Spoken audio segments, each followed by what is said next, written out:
Hey guys, I'm in my car this morning in my garage. Don't freak out. It's not on. Not yet.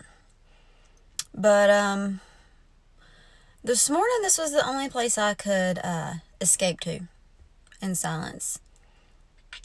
It's 9 o'clock. I think the last time we had a rough morning, it was about 9 o'clock that I logged on and shared with you that I was completely done for the day. It's not that bad yet. And really, the reason I wanted to talk to you is to share a little inspiration. It is Friday, I think. We've had spring break this week. And that has meant that I have not attempted in any form or fashion to teach my children anything at all. Period. In fact, yesterday, when they got up, they started watching TV, and I paused. I stood up and I informed them that today was screen day, all day. Watch whatever you want to watch. I don't really have to worry about them watching inappropriate things, so just don't even. It's a moot point. Watch all the TV, all the times of the day. You watch TV and leave me alone, I'll leave you alone. Which means I won't ask you to help with anything. I won't ask you to play with your sister. I won't ask you to take the dog out. I won't ask you to put your clothes away. Nothing. As long as you are not asking me to do anything either. Now, my kids are 10, 8, and 6, so I did tell them that I would feed them 3 times. 1, 2, 3. Anything above that, they're responsible for it. Do not ask me for a snack. You ask me for a snack and you're taking the trash out. No. You watch TV all day. It was a great day, guys. I got so much stuff done. And by the end of the day, I still had a little sanity left. I cooked dinner for my husband and myself. I did not have to cook it for my children because they had eaten so many snacks all day that they weren't even hungry. And I don't know what they ate. I don't know if it contained any nutrients at all or if it was complete and utter poison. But they're still here. So I was feeling really good about yesterday. I was feeling so good that got a little crazy. I think I got a little too full of myself. And I decided that, hey, maybe I could take a bath.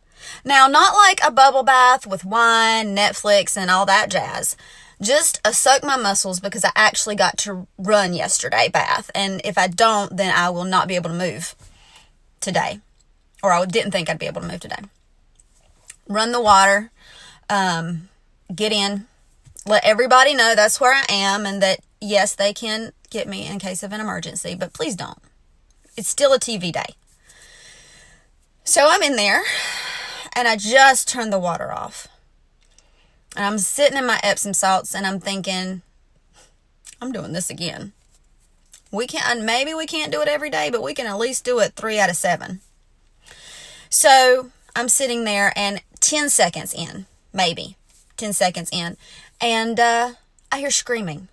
Like, my arms have been torn from my body screaming. But I've been doing this for almost 11 years now, so I don't jump right out of the bath because there's 3 of them, and if somebody's arms have been torn off, somebody will come let me know. So, 2 seconds, Emma comes screaming into the bathroom. I can't understand her, but she's alive and she has all her limbs. Her arms are still on. And finally, I decipher what she's saying is there is a staple in my body. Okay. If your child said there was a staple in their body, what would you do? Maybe ask to see their hands. Maybe they've stapled their finger or their leg or their arm or something. You would expect to see said staple with your eyes. No. Rookie mistake. No. If there's a staple in their body, they mean it's in their body. How, my dear child, my 10-year-old, did a staple get inside your body? Savannah fed it to me. Savannah fed it to you. As in, she had a staple, gave it to you, and then you ingested it. Yes. Savannah fed me a staple. Okay.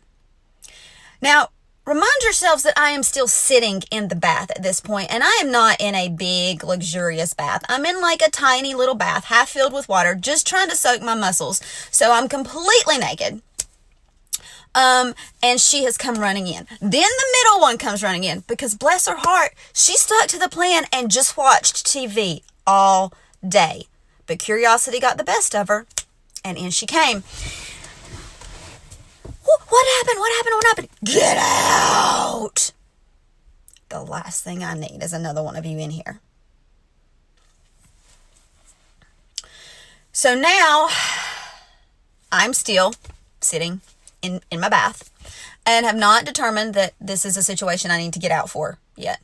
So I start hollering for Savannah, the one that fed her the staple. Savannah comes in, and Savannah, just bawling. And I don't think it was necessarily out of remorse as much as the realization that, oh my God, I'm getting ready to be murdered by my mother. She says, Savannah, or asks Savannah, did you feed Emma a staple? Yes, but I didn't mean to.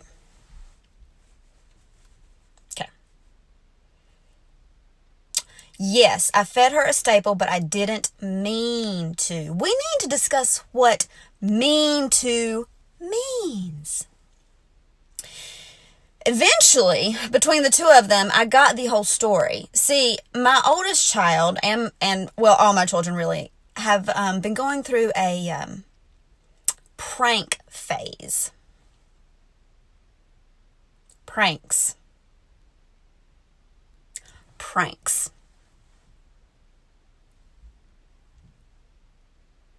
This is bullshit. And I'm sorry for my language, but that's what pranks are between a 10, 8, and 6-year-old.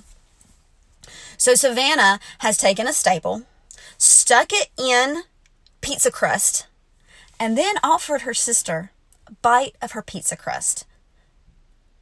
And that is how she fed her a staple. Now, in her defense, I do not believe that she was trying to injure her sister. She said that she thought Emma would see the staple and go, there's a staple. I'm not going to eat this.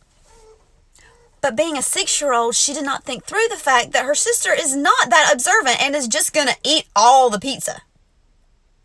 So by the time she had taken the first bite and Savannah could let her know that there's a staple in the pizza, too late. Too late. So that happened last night. I immediately tried to call the pediatrician, still in the bath, mind you, because no one's bleeding that I can see. Everybody's still got their limbs and so we're not looking at an emergency.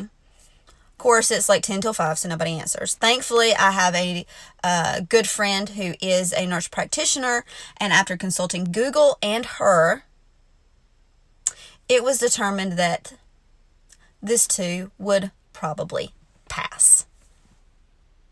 Pun intended. So, finished my bath.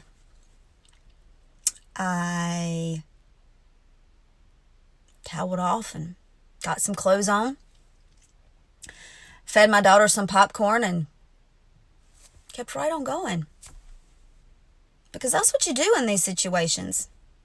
You have a great day, a day that is marked by your children watching hours and hours of television and leaving you alone, and then you end it with your 6-year-old feeding your 10-year-old a staple.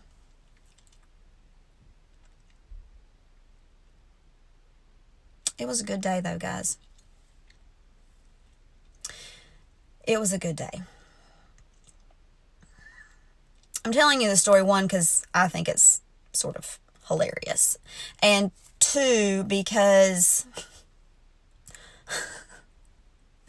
even when you sit them in front of the TV all day long, they are still going to manage to drive you absolutely insane. It's just the truth. Sarah says, why are you in the car? Because my kids are in the house. I'm in the garage. I assured everybody that the car is not actually running as I'm sitting in the garage. Not as of yet, anyway, but that's what I'm doing. I hope you enjoyed that little story. I hope that you've enjoyed your spring break, if this was such for you, and if it wasn't, then bless you, because I know that you've been trying to school your children as well. Some days are good. Some days are bad. Some days are better. But everybody is having those good, bad, better, worse days. It's not just you, I promise. You know, at least your 10-year-old didn't need a staple. Have a great Friday, guys. Yes, Friday.